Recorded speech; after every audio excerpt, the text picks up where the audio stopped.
সবাই কেমন আছেন? আশা করি ভালো আছেন। ব্যাংকিং ও বীমা তত্ত্ব আইনের ক্লাস আজকে শর্ট ভিডিওস। এই ক্লাস হচ্ছে বিস্তারিত ইউটিউব চ্যানেলে নেওয়া আছে, তো অবশ্যই আপনারা যে দেখে আসবেন।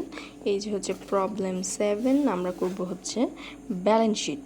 এটা এখানে যে এন্ট্রিগুলো দেওয়া আছে, এই যে এই এন্ট্রিগুলোর মধ্যে প্রথমে আমরা লিখব অ্যাসেটস, তারপরে ক্যাশে যেগুলো আমাদের পেমেন্ট করা হবে সেগুলো ক্যাশ লিখব, ক্যাশ ইন হ্যান্ড এই এত টাকা, ক্যাশ উইথ আদার্স ব্যাংক এত টাকা, যোগ করে হবে এত টাকা।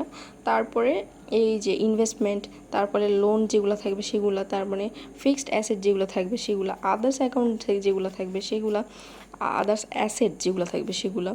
এই যে আমরা টোটালে যোগ করে পেলাম হচ্ছে 1,13,40,00,000 টাকা। এটা হচ্ছে আমাদের অ্যাসেটস। তারপর আমরা করব কি, লাইবিলিটি অ্যান্ড শেয়ার হোল্ডারে আমাদের সাধারণত ফিক্সডগুলো থাকে না, ডিপোজিট অ্যাকাউন্টগুলো থাকে, current account, fixed account, savings account, bank deposit, যেগুলো আমরা ডিপোজিট থাকে এগুলো যোগ করে এই যে 94 লক্ষ টাকা। তারপরে আমাদের কি হয়, আদার্স লাইবিলিটি, যেগুলো আমাদের হচ্ছে আনএক্সপায়ার্ড ডিসকাউন্ট থাকে বা হচ্ছে ব্রাঞ্চ অ্যাডজাস্টমেন্ট ক্রেডিট, এই যে 20,000, 25,000, এগুলো যোগ করে তারপরে আমাদের হবে স্টক হোল্ডার। এই যে স্টক হোল্ডার ইকুইটি, যেগুলো আমাদের শেষ এন্ট্রি থাকবে সেগুলো এখানে বসায় এই যে যোগ করে আমাদের কত হলো, এখানেও আমাদের লাইবিলিটি হলো 1,13,40,00,000 টাকা। তো সম্পূর্ণ ক্লাস বিস্তারিতভাবে ইউটিউব চ্যানেলে নেওয়া আছে, তোমরা অবশ্যই ভিজিট করবে। আল্লাহ হাফেজ সবাইকে।